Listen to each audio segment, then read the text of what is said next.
ಲೋಕೋಪಯೋಗಿ ಇಲಾಖೆಯಿಂದ ಬೆಳಗಾವಿ ಹಳೆ ಪಿಬಿ ರಸ್ತೆ ದುರಸ್ತಿ ಮಾಡಿಸಿದ ಜಿಲ್ಲಾಧಿಕಾರಿಗೆ ಹಲಕ ಬಸ್ತವಾಡ ಅಲಾರವಾಡ ಗ್ರಾಮಸ್ಥರು ಸೇರಿ ವಕೀಲರು ಶುಕ್ರವಾರ ಗೌರವಿಸಿ ಸನ್ಮಾನಿಸಿದರು.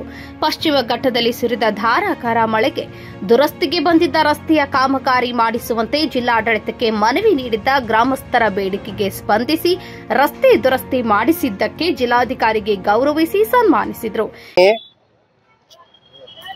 10-12 दिवसापूर्वी बेळगाव जिल्हाधिकाऱ्यांना एक निवेदन दिलं होतं की हलगा, बस्तवाड, मास्तमडी, खमकारटी, कोळीकोप, तारियाळ, अलारवाड आदी गावचे शेतकरी, कामगार आणि इतर सर्वसामान्य जनता बेळगावला येण्यासाठी BS येडुरप्पा या रस्त्याच्या वरून म्हणजे जुना PB रोड या रस्त्यावरून येणं जाणं असतं त्यांचं बेळगावला.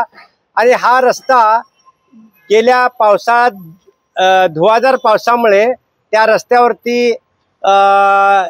लहान मोठे अशी तग पडून खड्डे पडून दररोज 1-2 ॲक्सिडेंट त्या ठिकाणी खड्डे चुकवण्यासाठी जाऊन जनतेचे 1-2 ॲक्सिडेंट त्या ठिकाणी व्हायचे.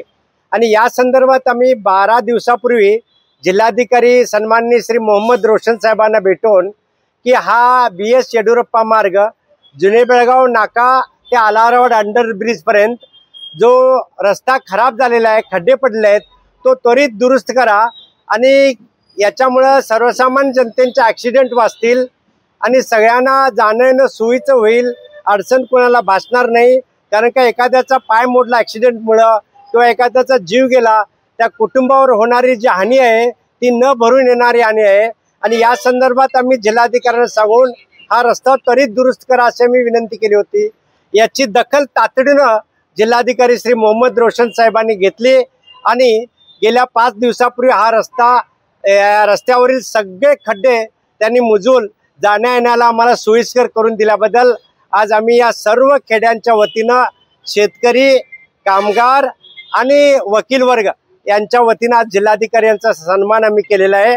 आणि त्या संदर्भात जिल्हाधिकाऱ्यांना केलेल्या कार्याचा मी कौतुक या ठिकाणी केलेलं आहे. त्यांनी या कामाबद्दल समाधान व्यक्त केले. या भागातली जनता सुद्धा आज या रस्त्यामुळे जाणं येणं सोयीस्कर झाल्यामुळे समाधान व्यक्त करत आहे. ಈ ಸಂದರ್ಭದಲ್ಲಿ ಅನ್ನ ಸಾಹೇಬ್ ಗೋರ್ಪಡೆ, ಸ್ನೇಹ ಗೋರ್ಪಡೆ, ಸದಾನಂದ ಬಾಳ್ಗೋಜಿ ಸೇರಿದಂತೆ ಇನ್ನಿತರರು ಉಪಸ್ಥಿತರಿದ್ದರು. Krishna, KMM news, Belagavi.